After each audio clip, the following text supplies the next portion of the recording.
नमस्कार दोस्तों। आज हम हिंदी व्याकरण के व्यंजन संधि के बारे में समझेंगे। व्यंजनों का उपयोग करके किस तरह से संधि का निर्माण किया जाता है, संधि शब्दों को कैसे काम में लिया जाता है। तो हमने पहले ही कल देखा था स्वर संधि के क्या नियम थे, स्वर संधि के उदाहरण देखे थे। आज हम व्यंजन संधि के बारे में बात करेंगे। इसमें ये देखेंगे कि जो क वर्ण है, च वर्ण है, ट वर्ण है, क वर्ण है और प वर्ण है, इन सब के साथ में यदि किसी भी स्वर का मेल हो जाता है या किसी भी वर्ग का तीसरा और चौथा वर्ग, किसी भी वर्ग का तीसरा या चौथा वर्ग, तीसरा या चौथा जो वर्ण है वो अगर उपयोग कर लेते हैं, जैसे क ख ग गड़ में क वर्ग में जो है ग और घ, ये वर्ण आ जाते हैं। इसमें च वर्ग में ज और झ, ज और झ वर्ण आ जाते हैं। इसमें ट में ड और ढ, ये वर्ण आ जाते हैं। और क वर्ग में द और ध, ये वर्ण आ जाते हैं। और इसमें ब और भ, ये वर्ण आ जाते हैं। तो इन सब का क्या हो जाएगा, इसके अलावा जो य र ल व ह ये आ जाते हैं। तो इनके मेल से भी जो इनको परिवर्तित होना पड़ता है। तो इनके साथ में ये जो है वो ग किस में बदल जाएगा, ये जो ग है वो किस में बदल जाएगा, ये पूरा इसमें कन्वर्ट हो जाएगा। क है वो ग में बदल जाएगा और च है वो ज में बदल जाएगा। ट ड में बदल जाएगा। त है वो ड में बदल जाएगा। त है उसके स्थान पर द आ जाएगा और प के स्थान पर व हो जाएगा। तो ये इस तरह से कुछ नियम रहते हैं। क च ट त प सभी को पता है, ये इस तरह से इनका वर्ग है। क वर्ग, च वर्ग, ट वर्ग, त वर्ग और प वर्ग, इनके साथ में अगर स्वर आ जाते हैं या इनका जो तीसरा और चौथा वर्ण आ जाता है, जैसे क वर्ग का ग और घ आ जाता है, च वर्ग का ज और झ आ जाता है, ट वर्ग का ड और ढ आ जाता है, त वर्ग का द और ढ आ जाता है और प वर्ग का ब और भ आ जाता है। तो इन सब का क है वो किस में बदल जाएगा, ग में बदल जाएगा। च ज में बदल जाएगा। ट के स्थान पर ड आ जाएगा, त के स्थान पर द आ जाएगा और प के स्थान पर ब आ जाएगा। ये मोटा मोटी इस पे नियम लागू होते हैं। कभी कभार अपवाद स्वरूप ये नियम छोड़ने भी पड़ते हैं, लेकिन अधिकतर मामलों में यही लागू रहते हैं। हम कुछ उदाहरण समझेंगे। जैसे ये शब्द है वाक, वाक्य निवाणी, और इसके साथ में अगर ईस जोड़ देते हैं तो संधि हो जाएगी। आपको पता है यह पहला वर्ण है वाक, पहला शब्द वाक, दूसरा ईश है। पहले शब्द में क है और फिर ये पीछे ई आ रहा है, बड़ा ई, दीर्घ ई आ रहा है। हमने पढ़ा था क के साथ में जब भी स्वर आएगा, ई एक स्वर है, क के साथ में ई आते ही हमने पढ़ा था क किस में बदल जाएगा, ग में। तो हमने यहाँ पर देखा वहाँ क किस में बदल गया, ग में बदल गया। तो ये ग बन जाएगा और ये ग और क किस में बदल गया, ग में बदल गया और ग और ई मिलकर क्या बन गए, ग और ई मिलकर ई बन गया। तो आगे इस बन जाएगा। क वर्ग है वो ग में बदलेगा और ग आधा और ई मिलकर क्या बन जाएगा, ग ई, जो ये हमें प्राप्त हुआ। और हमें क्या प्राप्त हुआ, वागीश। इस तरह से इनकी संधि हो गई।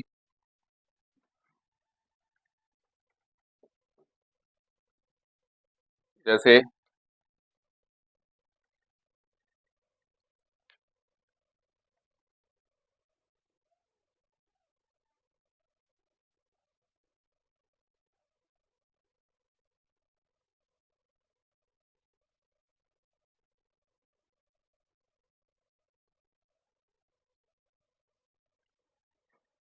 वाक और धारा।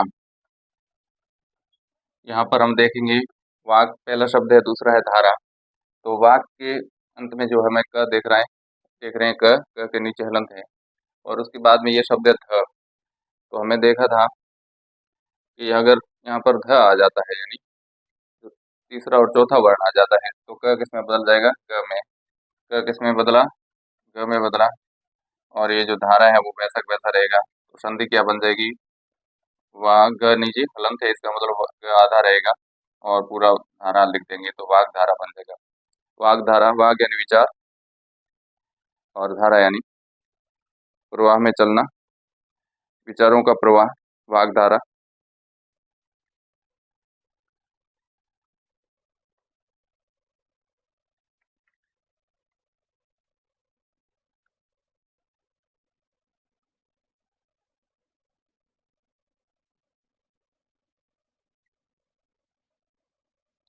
इसी तरह से एक और उदाहरण देखते हैं।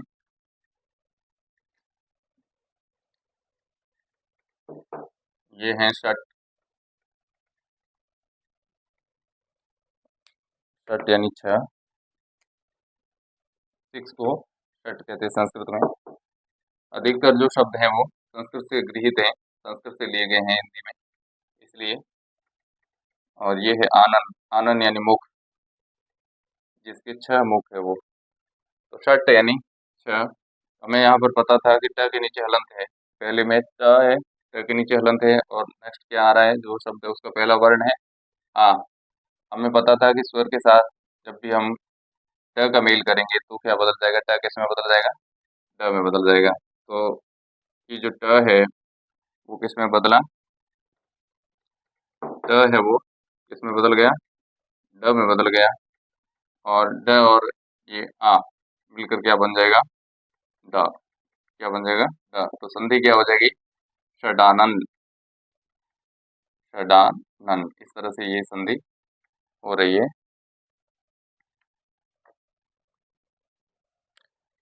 षडानन यानी छह जिसकी मुख है। कार्तिकेय को षडानन कहते हैं।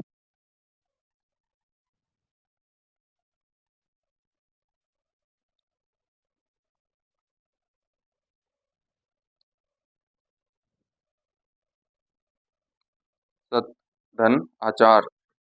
सत, धन, आचार। सत यानी अच्छा, धन, आचार। आचार यानी व्यवहार, जिसका व्यवहार अच्छा है उसको सत, धन, आचार। यहाँ पर पहला वर्ण है सत, दूसरा है आचार। इसका जो त है, हमने देखा था त के नीचे हलंत है, ये भी है। आचार में पहला वर्ण है स्वर, आ है, स्वर है। जब हमने देखा था कि त के बाद में स्वर आता है तो त किस में बदल जाता है, द में। तो त के बाद में स्वर है आ, त किस में बदल जाएगा, वो द आधे में बदल जाएगा। द आधा है, इसका इसके साथ में संधि करेंगे तो द आधा और द पूरा मिलकर क्या बन जाएगा, ये पूरा मिलकर क्या बन जाएगा, द पूरा बन जाएगा। तो हम संधि इसकी करेंगे तो क्या हो जाएगा, स, ये स पड़ा, हमने ले लिया स। फिर यहाँ से जो इनके बीच में जो भी हमने संधि करी थी उसके बदले में हमें क्या प्राप्त हुआ, उसके बदले में ये द पूरा प्राप्त हुआ, सॉरी दा प्राप्त हुआ। तो ये दा हो गया, और ये चार है वो वैसे की वैसे लिख दिया। तो हमें शब्द प्राप्त हुआ, संधि शब्द कौन सा, सदाचार। सदाचार अच्छा आचरण, उसको हमने संधि की तरह देखा।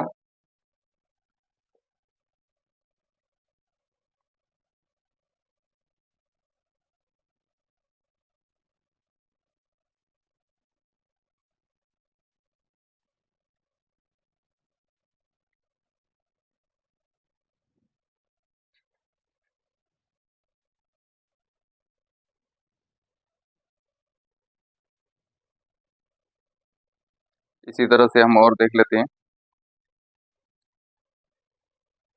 कुछ और उदाहरण देख रहे हैं। जैसे ये है जगत, त के नीचे हलंत, और ये है नाथ। जगत और नाथ। जगत यानी संसार, हलंत है इसलिए इसका अर्थ संसार हो रहा है। अगर ये हलंत नहीं होता तो जगत का अर्थ होता कुएं की मुंडेर, कुएं की मुंडेर। जबकि ये संस्कृत का शब्द है, इसके नीचे हलंत है, जगत यानी संसार, और नाथ यानी स्वामी। अब संसार का स्वामी कौन है, हम बात कर लेते हैं। पहला शब्द है जगत, दूसरा है नाथ। इसका अंतिम वर्ण क्या है, त हलंत। हमने पढ़ा था त हलंत के साथ में जब कोई व्यंजन जुड़ जाता है, ये ना है, ये व्यंजन है, और हम व्यंजन संधि की बात करें, व्यंजन संधि का यानी व्यंजन के साथ में व्यंजन मिलने से, परिभाषा ये रहती है कि व्यंजन के साथ में व्यंजन मिलने से या किसी व्यंजन के साथ में स्वर मिलने से जो व्यंजन में विकार आ जाए उसे व्यंजन संधि कहते हैं। तो यहाँ पर ये व्यंजन है त, इसके साथ में ये व्यंजन दूसरा आ गया ना। अब हम देख रहे थे कि इसके अलावा जो ये व्यंजन आया त न में, तो ये इसके साथ में किस में बदल जाता है, त वो द में बदल जाता है। त वो द में बदल जाएगा, त द में बदल गया।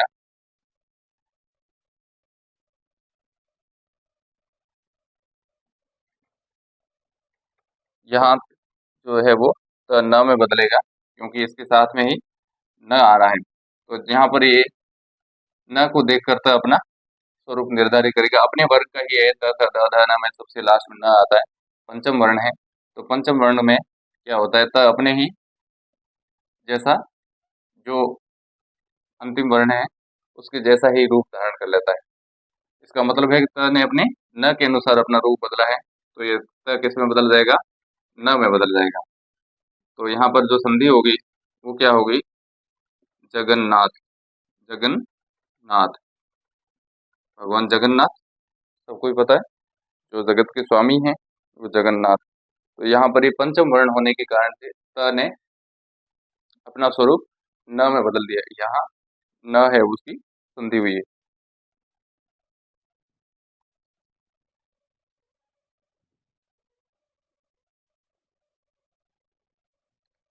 इसी तरह से कुछ उदाहरण देख लेते हैं।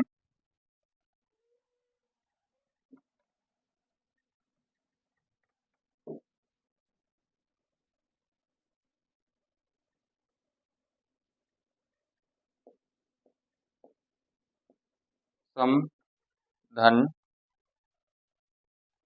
घर्ष। घर्ष एक संस्कृत की धातु है, घर्ष यानी घर्षण का कार्य करना। संघर्ष, पहला शब्द है सम, दूसरा है घर्ष। अब यहाँ पर जो है वो घ, यहाँ पर वो घ आ रहा है। तो ये जो म है वो किस में बदल जाएगा, अनुस्वार में बदल जाएगा। म है वो आधा है चूंकि, तो ये किस में बदल जाएगा, अनुस्वार में बदल जाएगा। तो जो संधि होगी वो क्या हो जाएगी, संघर्ष। संघर्ष, इसके साथ में संधि होने से ये क्या बन जाएगा,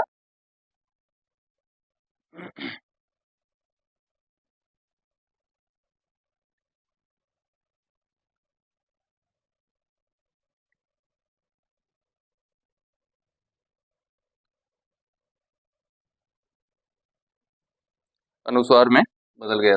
जो म आधा है वो अनुस्वार में बदल गया।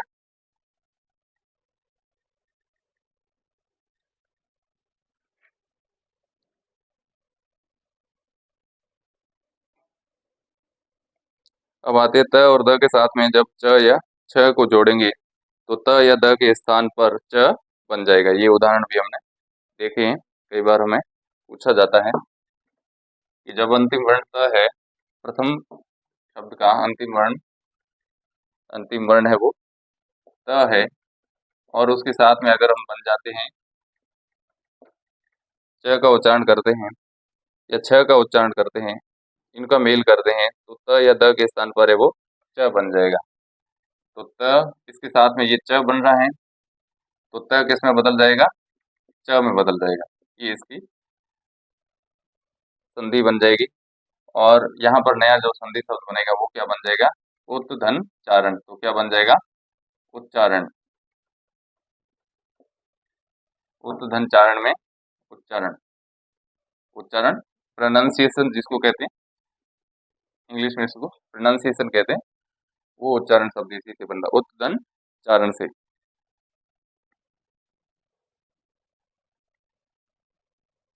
अब यहाँ पर त और द के साथ में अगर श आ जाता है, श, तालव्य श, जिसको लोकप्रिय रूप से हम शंकर वाला श कहते हैं, तो वो आ जाता है तो त और द के स्थान पर च तथा श के स्थान पर छ बन जाएगा। एक उदाहरण देख लेते हैं।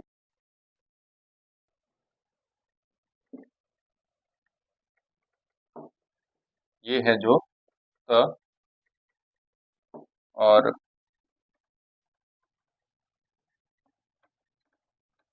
इस त के साथ में जब हम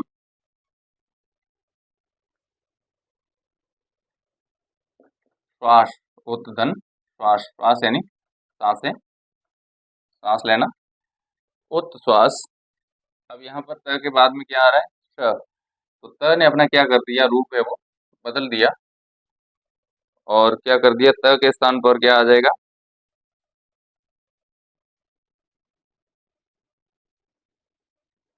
च आ जाएगा। और श के स्थान पर श किसमें बदल गया? स ने भी अपना रूप बदल दिया, और क्या बन गया? छ बन गया। तो च के मेल से च के साथ में जब श जुड़ा, तालव्य श जुड़ा, तो त ने तो अपना रूप बदला ही बदला, यानी त से तो छ हो गया, त से तो च हो गया, लेकिन साथ में यहाँ पर इसमें भी विकार आ रहा है, इसमें भी विकार आ रहा है व्यंजन में। श ने भी अपना रूप बदल के क्या कर दिया? छ कर दिया, छ छतरी वाला। अब देखिए संधि कैसे बन रही, वो आप देख लेते हैं। जो यहाँ पर ऊ था, हमने ऊ ले लिया, उसके बाद में ये जो त था, इसके बदले में हमें क्या प्राप्त हुआ? च आधा। ये लो साहब, च आधा हो गया। फिर इसके बाद में ये आधा था, छ, इसको जोड़ना था, इसके बदले में हमें ये छ आधा प्राप्त हुआ, ये लो आधा छ प्राप्त हो गया। आधा छ प्राप्त करने का ये तरीका है, या तो इसको यूं करके यूं करो, और या फिर ये ऊपर की जो छड़ी है, इसको लगाओ ही मत, आधा ही रहने दो, तो ऐसा ही रहेगा। और ये क्या हो जाएगा, इसको लगा लेते हैं, हलंत कर लेते हैं, तो ये आधा छः हो जाएगा, आधा छः हो गया, और ये फिर क्या हो गया, वास, वैसा का वैसा, ये वास ले लिया, तो क्या बन गया? उच्छ्वास। नया शब्द क्या है? उच्छ्वास। तो उच्छ्वास में शब्द है उत धन श्वास। उत में त है वो च में कन्वर्ट हो गया, श है वो छ में कन्वर्ट हो गया। यहाँ दोनों शब्दों के बीच में विकार उत्पन्न हुए हैं। उत में भी हुआ है, श्वास में भी हुआ है। उत में त्व में त में बदला हुआ है, च बना है, और श्वास में श में बदला हुआ है, श किस में बदला हो गया? बदली हो गया छ में। तो श आधा था, हमें पता है कि ये श आधा था, और छ भी आधा है। ऐसा नहीं कि छ आधा है, इसकी जगह पर हम यहाँ पर छ पूरा ले लें तो गलत हो जाएगा। छ के बदले में हमें छ लेना है, तो ले लिया छ आधा, ओ च, छ आधा वास, उच्छ्वास। ठीक। नेक्स्ट कोई उदाहरण लेते हैं।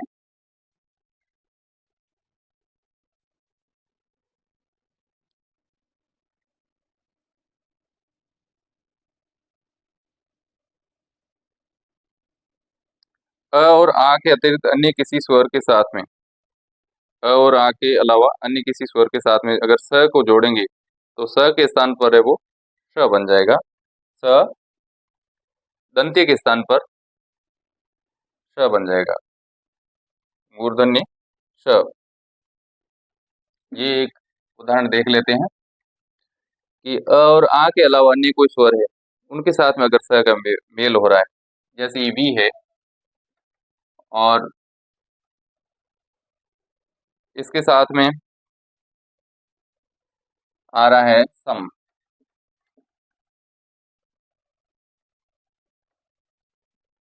घ, और टी, वी के साथ में संगति आ रही है, तो क्या हो जाएगा, स है वो, ये जो श है दंत्य स, इसको दंत्य स कहते हैं।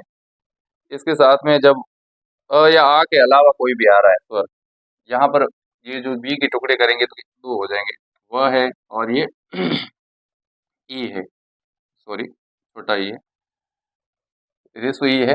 यहाँ पर ई आ रहा है, ये और अलावा और आ के अलावा अन्य कोई स्वर आ रहा है, ई आ रहा है, तो ई ने क्या कर दिया, इस स पर भी असर डाला और इस स की जो वृ- वृत्ति थी, इसका प्रकार था, वो था दंते। तो इसने स को बदल दिया, ई ने स को बदला और स को किस में बदल दिया, इसके बदले में स को बदल के किस में कर दिया, मूर्धन्य स बना दिया। किस में बदल दिया, मूर्धन्य स बदल दिया और स के स्थान पर ये स बन जाएगा। अब नया जो संधि शब्द बनेगा वो क्या बन जाएगा, वी, ये भी है ही, और इसने स के ऊपर पूरा प्रभाव डाला और उसके बदले क्या बना दिया, ये स बना दिया। ठीक है, तो यहाँ पर ये विसंगति यानी गड़बड़, विसंगति यानी जो मेल मिलाप नहीं हो, जिसका कोई मेल मिलाप नहीं हो, जिसके कोई तालमेल ही नहीं, विसंगति उत्पन्न हो गई, अर्थात कोई न कोई समस्या उत्पन्न हो गई, उसको विसंगति कहते हैं। जो किसी से रिलेवेंट नहीं है, जो किसी से तालमेल नहीं रख रहा है, यानी किसी चीज में विसंगति उत्पन्न हो गई है, वो विसंगति ऐसे है, विधन संगति। कुछ और उदाहरण देखेंगे।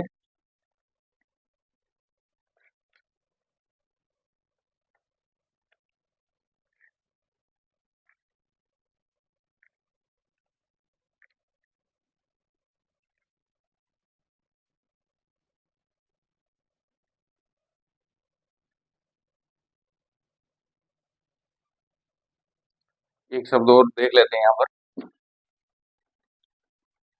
ये शब्द है धनम, संस्कृत का शब्द है धनम, धन को धनम कहते हैं। और यहाँ पर है जय, ये भी संस्कृत का ही शब्द है जो हिंदी में लिया गया है।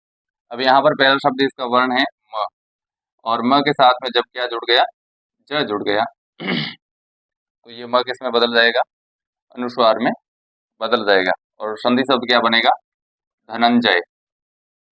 धनंजय, ये अनुस्वार किसके ऊपर चढ़ जाएगा, धन के ऊपर चढ़ जाएगा। यहाँ पर ये म है वो दिखाई देना बंद हो जाएगा, धनंजय। या ऐसे भी लिख सकते हैं इसको, दो रूपों में लिखते हैं इसको, धनंजय को यूं भी लिख सकते हैं, ये धनम जय, ये धनम जय। म है वो किस में बदल जाएगा, ये वाले जय में बल बदल गया।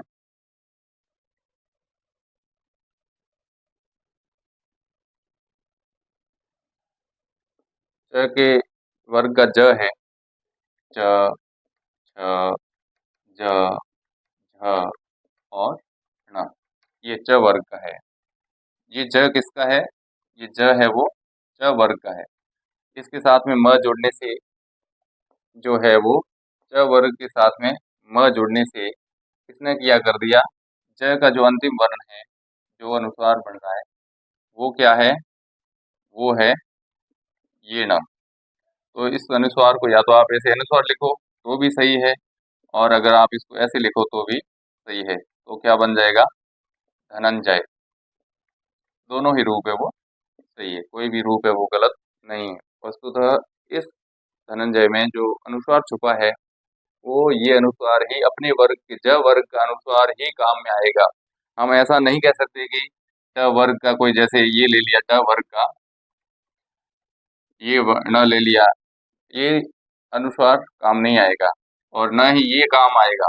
क वर्ग का न आधा ले लिया, अगर ऐसा लिख दिया तो भी गलत है, धनंजय ऐसा नहीं लिख सकते। इसी तरह से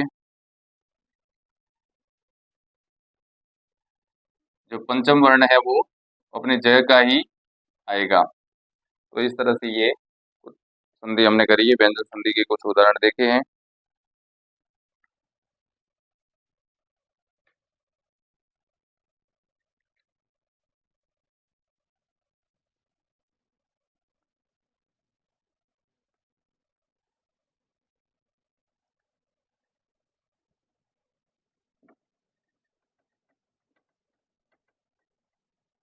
ये ज ग त, जगत धन जननी, जगत यानी संसार, जननी यानी माता।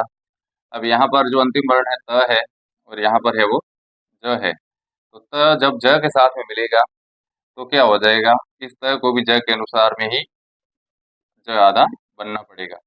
तो नया जो संधि शब्द होगा वो क्या हो जाएगा, जगत जननी, जगत जननी। ये ज है वो कहाँ से प्राप्त हुआ है, इस त के बदले में। त ज में क्यों परिवर्तित हुआ, क्योंकि त ने संधि करी है ज के साथ में, तो त ज के जैसा बन गया, जगत जननी। जगत जननी, माँ भगवती को जगत जननी भी कहते हैं, अम्बा को जगत जननी कहते हैं।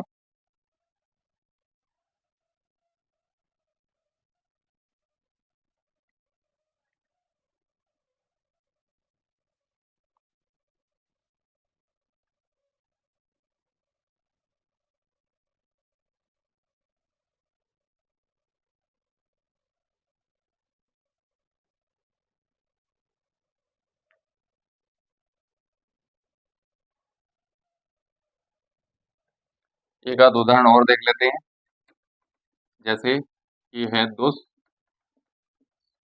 और ये जो है वो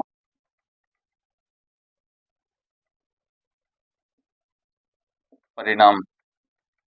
तो यहाँ पर देख लेंगे, परिणाम में जो पहला वर्ण है वो प है, और दुष्ट में अंतिम वर्ण है वो स है। तो यहाँ पर भी क्या हो जाएगा, स है वो प के मेल से स किस में बदल जाएगा, वो है वो स, जो दंत्य स है वो मूर्धन्य स में बदल जाएगा। तो यहाँ पर हो जाएगा संधि क्या हो जाएगी, ये स है वो इसमें बदल जाएगा, और संधि हो जाएगी दुष्परिणाम। यानी जो परिणाम निकलते हैं वो घातक, अगर पूरे परिणाम निकले हैं तो उसको क्या कहेंगे, दुष्परिणाम।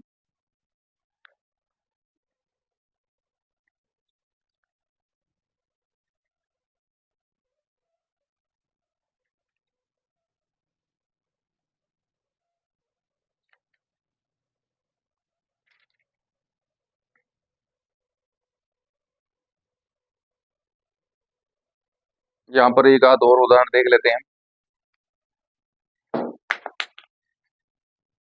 कुछ उदाहरण और देख लेते हैं, जैसे ये प्र धन नाम। अब यहाँ पर प्र है, इसके तो टुकड़े करेंगे तो ये हो जाएगा प्र, यूं इस तरह से इसके टुकड़े बने हैं, प आधा र आधा अ, ये इसका अंतिम वर्ण है, इसका अ, प्र। और इसके साथ में जब ये न आ जाता है तो इसने अ ने न को किस में बदल दिया, ण में बदल दिया। किस में बदला, ण में। ट ठ ड ढ ण, ट वर्ग का जो अंतिम वर्ग है, वर्ण है, ण इसमें बदल दिया। तो संधि क्या हो जाएगी, प्रणाम। संधि हो जाएगी प्रणाम। प्रणाम अर्थात नमस्कार करना, प्रणाम करना। ये प्रणाम शब्द है वो प्रधन नाम से, जिसका नाम प्रसिद्ध हो ऐसे व्यक्तित्व को प्रणाम किया जाता है। अर्थात आपकी ख्याति, आपकी यशोगान अमर रहे, आपकी जो नाम है, प्रसिद्धि है, वो चारों दिशाओं में फैले, इस आशय से हम आपको नमस्कार कर रहे हैं। अर्थात हम आपका यशोगान बढ़ाएं, ऐसे प्रार्थना कर रहे हैं, इसलिए हम किसी को हाथ जोड़कर प्रणाम करते हैं। ये भारतीय संस्कृति का अभिन्न अंग है। तो ये हमने कुछ विसर्ग संधि के उदाहरण देखे हैं, और भी कई सारे उदाहरण हैं जिस पर हम चर्चा करते रहेंगे समय समय पर। और अगली बार हम मिलेंगे तो विसर्ग संधि पर चर्चा करेंगे, विसर्ग संधि पर चर्चा करेंगे। स्वर संधि हमने देख ली, व्यंजन संधि देख ली, अब हम कल है वो विसर्ग संधि पर चर्चा करेंगे। और कैसा लगा हमें कमेंट करके बताइएगा, और चैनल को लाइक कीजिएगा, सब्सक्राइब कीजिएगा, और अपने मित्रों के साथ में शेयर कीजिएगा। तब तक नमस्कार, जय हिंद।